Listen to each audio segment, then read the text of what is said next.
자, 안녕하십니까. 자, 오늘은 7번째 시간입니다. 장기수선 계획에 대해서 설명드리겠습니다. 자, 장기수선 계획에 대한 개념에 대해서 설명드리기 전에 건물 관리 상태를 한번 같이 보시고 장기수선 계획 개념 알아보도록 하겠습니다. 자, 우리는 건물이 처음 지어지면 내용 연수라고 그래요. 건물이 처음 지어지고서 나중에 철거할 때까지 그 기간이 건물의 내용 연수라는데, 법인사법을 보시면 40에서 60년 정도로 보고 있습니다. 건물의 내용 연수가요. 자, 우리 사람 같은 경우에, 자, 사람을 비유할게요. 사람 같은 경우에 처음 태어나서 죽을 때까지 대략 대한민국 같은 경우는 80세, 뭐 남녀가 좀 다르겠지만 80세 정도, 이 정도면은 이제 사망할 때까지 보통 살아있는 기간이 80세 정도 된다고 해요.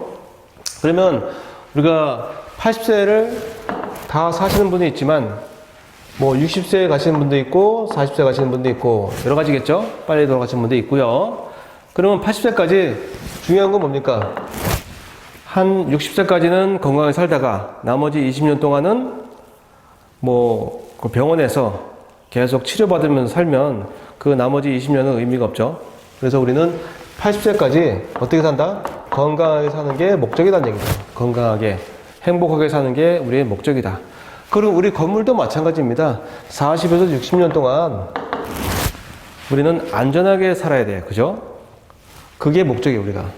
자, 옆에 보시면 이제 S라고 했는데, 우리가 건물이 처음에 이렇게 멋지게 처음에 준공됐을 때, 그때 이제 이 시점을 S라고 해요. 우리가 공동주택, 아파트를 줬는데 1000세대를 이렇게 줬어요. 1000세대. 이렇게 줬단 말이에요. 예를 든 거예요. 자, 건물 내용 연수가 40에서 60년을 우리가 뭐 해야 돼요? 사용을 해야 됩니다. 사용. 그죠? 근데 사용을 하다 보면 사람도 마찬가지로 살다 보면 어디가 아파서 병원도 가게 되고, 그죠? 또 검사도 받게 되고, 수술도 하게 되고, 다 그렇게 이제 살면서 이 기간에 버티는데, 건물도 마찬가지로 계속 시간이 경과함에 따라서 뭔가 주요 시설을 교체도 하고 또 보수도 하고 그렇게 또 지나가게 됩니다. 자, 일정 시점이 쭉 지나가지고 지하철 보니까 방수 문제가 생겼어요. 지하철에 누수가 발생해서 뭐 천장이나 바닥이나 누수가 발생해서 뭐 주차했던 차량에 뭐 피해가 발생했다. 그런 경우가 간혹 있죠. 그죠? 그래서 이거를 좀 공사하고자 견적을 받아보니까 대략 5억 원이 나왔다 이거죠. 대략.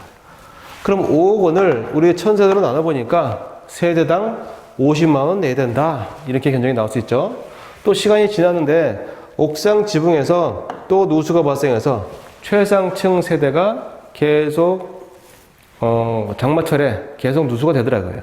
불편하죠? 그래서 또 견적 받아보니까 10억 원이 나왔어요. 세대당 100만 원을 내야 된대요.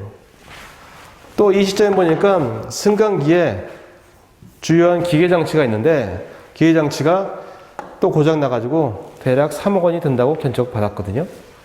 30만 원 든대요. 세대당. 또 지나니까 소화설비 중에 소화펌프가 고장 나가지고 교체 비용이 대략 7억 원. 대략 세대당 70만 원 내랍니다. 이 시점에 대해서 공사 시점에 보니까 시점에 이런 비용들이 추가로 세대당 발생하게 된단 말이죠. 그러면 우리가 매달 관리비를 내고 있는데 관리비 언제요? 매달. 이 관리비를 매달 일정 금액 내고 있는데 여기에다가 뭐가요? 여기 있는 비용들이 추가해서 더 납부하라고 해요. 공사를 해야 되니까. 그죠? 그럼 우리는 관리비를 부담할 입장에서 굉장히 부담되겠죠. 그죠? 그러면 부담되면 어떻게 돼요? 연체 확률이 높아진다. 연체를 하게 되면 여기 있는 공사비를 다 징수할 수가 없겠죠. 그러면 제대로 공사가 힘들다 이거죠. 안 된다 이거죠. 그죠?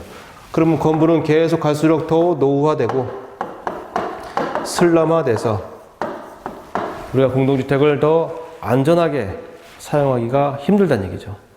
이거를 어떻게 해결하면 좋을까? 그 해결 방법이 장기 수선 계획이라는 얘기예요. 장기 수선 계획. 자, 다음 화면에서 그 개념을 같이 알아볼 건데요. 우리가 장기는 오랫동안 이 시점에 대해서 수선을 하자. 그거를 그때 가서 공사를 하지 말고 미리미리 뭐 하자? 계획을 하자, 계획. 그죠? 5억 원 공사비가 들죠? 요거를 이때 가서 공사비를 걷지 말고 미리 걷었다가 이 시점 돼서 걷은 공사비 가지고 공사를 하자는 얘기죠. 그러면 미리 걷는다는 거는 이 장기수선 계획과 마찬가지로 장기 수선것과 마찬가지로 돈을 걷어야겠죠. 그죠? 우리는 관리비는 그 달에 쓴 비용을 다음 달에 청구해서 받는 개념인데 여기에 있는 이 금액은 공사를 이때 시점인데 미리 걷는 거죠. 미리 걷었다가 이때 공사하는 거. 이걸 우리는 충당한다 그래. 충당. 그래서 우리는 장기수선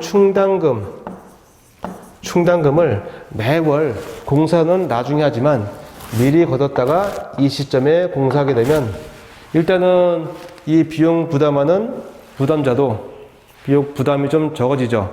또 공사도 또 원활하게 할 수가 있습니다. 그래서 우리는 장기수선 계획을 일단은 수립한다.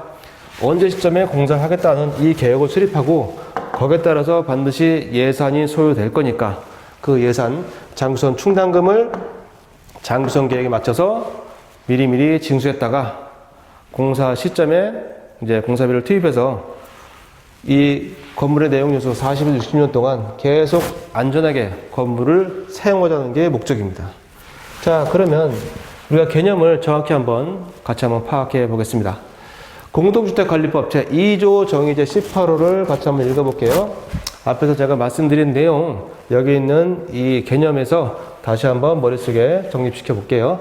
자, 장기수선 계획이란 공동주택을 오랫동안 안전하고 효율적으로 사용하기 위해서 필요한 주요 시설의 교체 및 보수 등에 관해서 제29조 1항에 따라 수립하는 장기 계획을 뭐라고요? 장기 수선 계획이라고 한다라고 개념이 되어 있네요. 하나하나 읽어보겠습니다. 장기수선 계획이란 공동주택, 여기서는 공동주택을 했죠. 공동주택. 그러면 공동주택이 아닌 건물은 뭐가 있을까요? 예, 오피스텔이 있겠고, 뭐 오피스 건물, 사무실 건물, 또는 뭐 근생, 상가 건물, 또는 지식산업센터, 지산 등등 이런 건물도 다양하겠죠. 이런 것들은 공동주택이 아니기 때문에 우리 장기수선 계획 대상 된다 되지 않는다 이거지. 해당이 안 된다. 오직 공동주택만 이 공동주택관리법에서 장기수선 계획 대상 시설로 대상 건물로 보고 있다는 얘기죠. 자, 두 번째, 공동주택을 오랫동안, 여기서 오랫동안 앞에 설명드렸죠. 오랫동안 몇 년이에요? 예, 40에서 보통 60년 정도. 이 기간 동안에 안전하고 효율적으로 사용하기 위해서 안전하고 효율적으로 사용한다. 물론 안전하다는 거는 그죠? 그때그때 교체 보수해서 안전하게 사용한다는 얘기고, 자, 효율적으로 사용한다는 거는 아까도 설명드렸지만 이 교체 시점에 정확히 공사를 해서 교체 보수한다는 얘기죠. 그래서 우리는 수선을 하는데 이 시기가 있다는 얘기죠. 수선 시점, 시기. 이 시기에 맞춰서 뭐 한다? 공사를 하는 거. 이게 효율적이라고 그래, 효율적. 우리가 어디가 아프면 처음에 이제 아플 때 병원 가게 되면 병원비가 좀 적게 들면서 바로 낫죠. 그런데 그 아픈 거를 참고 계속 안 가다가 나중에 병원 가면 병이 커져가지고 결국 병원비가 많이 나오게 되죠. 똑같습니다. 이 건물도 효율적으로 사용하려면 수선주기가 덜했을 때 그때 공사를 해주게 되면 비용이 적게 나온다고 그죠. 자, 필요한 주요 시설의 교체 및 보수 등에 관해서 우리가 주요 시설이 뭔지는 이제 나중에 자세하게 공부할 텐데 대략 한 73개 항목이 주요 시설로 분류되어 있습니다. 그 주요 시설을 교체하거나 보수 등에 관해서 자, 29조 1항에 따라 수립하는 장기 계획을 말하는데 여기는 29조 1항이 뭔지 밑에 나와 있죠. 같이 한번 읽어보겠습니다. 다음 각 호의 어느 하나에 해당하는 공동주택을 건설, 공급하는 사업주체 등이 사용검사를 신청할 때 사용검사권자에게 제출하는 것이 장기주정계획이다 이거죠. 그죠? 자, 다음 각 호의 어느 하나에 해당하는 공동주택, 1호부터 3호 어느 하나에 해당하는 공동주택, 이게 대상이라는 얘기예요. 대상. 장기주정계획 수립 대상. 자, 공동주택을 건설하고 공급하는 사업주체. 처음에 공동주택을 분양하고, 그죠? 또 분양 계약하고, 나중에 건설 공급해서 주민들이 나중에 들어와서 살죠? 그 사업주체, 이 사업주체가 도급인하고 시공사하고 계약을 맺고, 그 시공사가 공동주택을 전부 완성해서 사업주체한테 넘기죠? 주민들한테 넘기죠? 그러면 그 해당 공사비, 주요 시설에 대한 해당 공사비를 누가 알겠습니까? 시공사가 알겠죠. 사업주체가 알겠죠. 그래서 사업주체가 사용검사를 신청할 때, 관할 시군구에 신청할 때, 그때 장기주정 계획을 수립해서 제출하는 게 장기주정 계획이다 이거죠. 그죠? 자, 그러면 그 대상, 장기주정 계획을 수립해야 될 그 대상은 어떤 규모냐? 그 규모는 보시는 바와 같이 제1호부터 3호단 얘기죠. 읽어볼게요. 300세대 이상의 공동주택이다. 그러면 당연히 장기주정 계획을 수립해라. 두 번째, 승강기가 설치된 공동주택이다. 그러면 당연히 장기주정 계획을 수립해라. 중앙 집중 난방 방식 또는 지역 난방 방식의 공동주택이다. 너도 장기주정 계획을 수립해라. 이렇게 셋 중에 어느 하나에 해당하는 공동주택은 이렇게 세대수가 많거나 주요 시설이 설치된 이런 공동주택은 뭐라고요? 장기주정 계획을 수립을 반드시 해라. 누가요? 사업주체 등이 해서 그 사용검사 신청할 때 사용검사권자한테 반드시 제출을 해줘야 된다는 얘기죠. 그 제출받은 사용검사권자는 나중에 관리주체한테 인계해서 관리주체는 그 수립된 장기주정 계획을 가지고 40에서 60년 동안 이 오랜 동안에 계속 교체하고 보수를 계속 해 나가는 거예요. 그죠?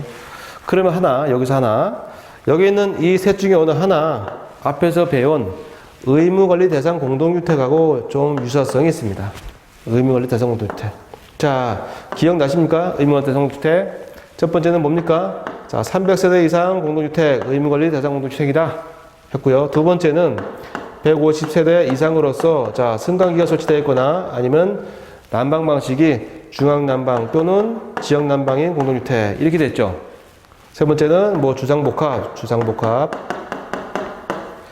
요게 의무관리단지를 했어요. 그죠? 근데 여기는 300세대 이상은 똑같아요. 그죠? 똑같은데 여기는 승강기는 똑같이 설치했는데 150세대 이상을 의무관리단지로 봤는데 150세대 이상 승강기 설치되면 의무인데 여기는 150세대라는 말이 없죠. 그죠? 그러니까 승강기만 설치되는 공동주택은 무조건 뭐 한다고요? 장기주정 계획 수립 대상이 된다. 이게 차이가 있습니다. 자, 세 번째는 중앙집중 난방 방식 또 지역 난방 방식인데 여기에는 150세대라는 기준이 여기에는 없다. 의무는 있지만 여기는 없다는 얘기죠. 그죠?